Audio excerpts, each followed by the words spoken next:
Hey, so what's going on everyone, and welcome back to another video. And in this video I'm going to be going over the Game of Thrones episode 3 trailer, or like Easter eggs and stuff for the episode 3. So let's get right into it. And before I actually get any further into it, you can consider subscribing and turning on post notifications. I'll be doing like this pretty much daily. I've been doing it daily, so you can consider subscribing for that. And I actually hit 500 subscribers about an hour ago, so I'm really happy with that. I'm really thankful, and I'll have a Q&A special coming out soon for that. Won't be out for another at least a day or two free. It's not going to be out for another like half a week anyway, just because I have so many videos planned. And so getting right into number 10, we have Jon and Davos land in Dragonstone. So it seems very unwelcoming because all the Dothraki are actually there, and they're basically, if they try to run, they're going to be killed. Like, they can't do anything without actually end up getting basically their head taken off or like killed or anything. They can't do anything. And then they actually end up taking their weapons as well, so they can't fight back if, let's say, they're about to be attacked. So that's pretty much it for number 10. So let's get going on to number 9. We have Jon meets Daenerys. This is one of the best moments in the episode, and I'll get into another one that's actually further in the episode. But when Jon was meeting Daenerys, it was a funny introduction with Missandei. So it was basically saying the mother of dragons, the breaker of chains, and then it was Jon Snow.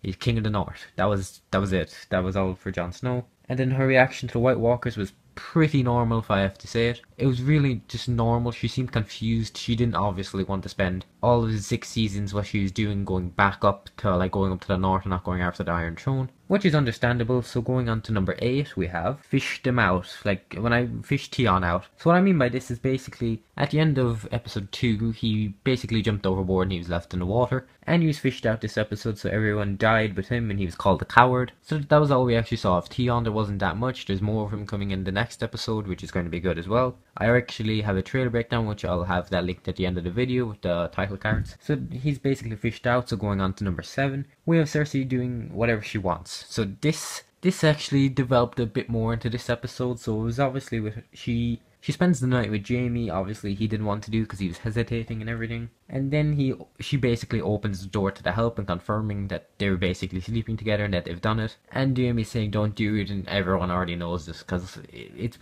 everyone just knows it. So going on to number 6, we have Jon and Daenerys coming together. So what I mean by this is Jon and Daenerys are actually coming together. So Daenerys allows Jon to actually mine the Dragonstone, or mind the dragon glass, which is something I didn't expect this episode. I thought he'd have to bring back like a head of a White Walker or something. I thought it'd be something a bit more different, but it wasn't. So that's always good. And they're basically really slowly pushing them together. Not as a couple, there's still a lot of emotional kind of work they have to do, but before that they're going to have to try and work together and become friends. So going on to number 5, we have Sansa ruling Winterfell. And so what I mean by this is she's knowing about all the armor, about to put grain on it, and about not getting frozen. And basically she got a speech from Littlefinger saying if you were like if you're always expecting something, you're never going to be surprised. So this is obviously just implying that he obviously wants to be with her and trying to help her. But I do think he's going to die this episode 4, just because of the whole fact that in the trailer there was actually a part where he has a knife, and now Bran has returned, and then there's Arya that's showing up to Winterfell and is pulling out a knife, so I would assume he is trying to kill Bran. I'll have another video of a bonus video out about that on like Thursday, just to go over that as well. So going on to number 4, we actually have Bran returns. So what I do mean by this is that Bran Stark actually returns to Winterfell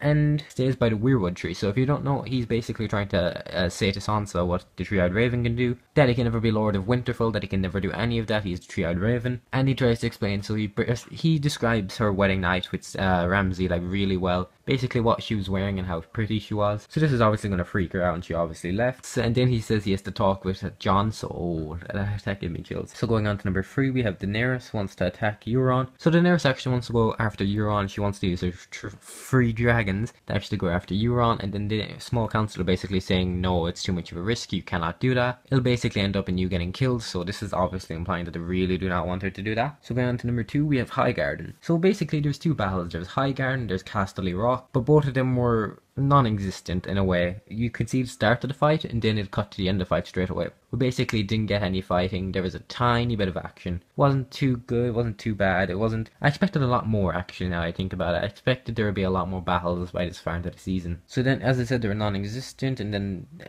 Jaime actually walking through Highgarden, so it wasn't anything too special. So going on to number 1, we have the Queen of Thorns. So what this is just saying that she basically takes the poison and she's trying to tell Jaime that Cersei's like a witch and everything. everything, that she's basically not a person that you'd want to be with, that she's basically a disease that's going to spread. And then she takes the poison and tells Jamie that was her who killed Joffrey, and this obviously made Jamie go really mad because that was his son. So this is obviously going to be like really good going to the next episode from when Cersei finds out. So that's been pretty much it for the video. It's been an alright video. I'll have another video up later today on Rick and Morty episode 2, I would like to say. So with that being said, I will see you in the next video, and you can consider subscribing for more. And I have a Twitter and Instagram in the description which you can go follow, and you can just follow that if you want to. And with that being said, I will see you in the next video, and peace.